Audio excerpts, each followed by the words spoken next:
Hello বন্ধুরা, আমি আপনাদেরকে দেখাবো আজকে লইট্টা ফিশ রান্না করা। লইট্টা ফিশগুলো কীভাবে রান্না করতে হয়। আমি কড়াইয়ের মধ্যে তেল দিয়ে দিয়েছি, তেলগুলো গরম হচ্ছে। এখন আমি এর মধ্যে পেঁয়াজ কুচিগুলো দিয়ে দেব।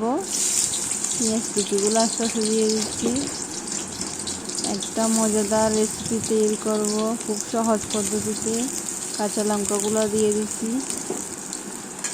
দিয়ে একটু নাড়াচাড়া করতেছি। নাড়াচাড়া হয়ে গেল, আমি এখন টমেটো পেস্ট করা টমেটোগুলো ওখানে দিয়ে দিচ্ছি। টমেটোগুলো দিয়ে খুব সুন্দর লাগবে, কালারটা খেতে খুব ভালো লাগবে। লবণ দিয়ে দিলাম, দিয়ে একটু নাড়াচাড়া করতেছি। নাড়াচাড়া হয়ে গেল,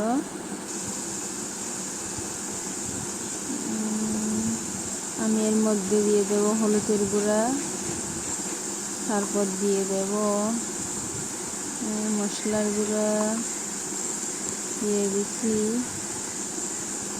তারপর আমি এর মধ্যে দিয়ে দেব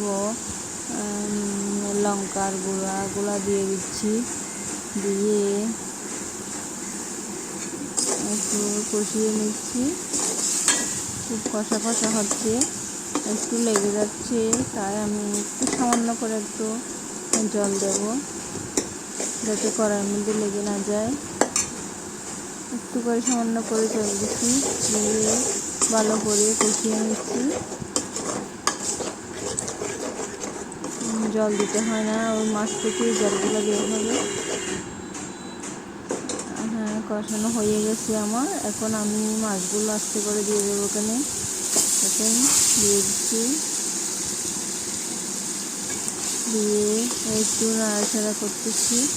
পরে আর নাড়াচাড়া করা যাবে না, তাই নাড়াচাড়া করা শেষ। এখন আমার মাছগুলো হয়ে যাবে, খুব দ্রুত তাড়াতাড়ি হয়ে গেল। আমি এখন একটু লবণ চেখে দেখবো, আর একটু ধনেপাতা কুচি দিয়ে নামিয়ে ফেলব। কেমন লাগলো সবাই বলবেন।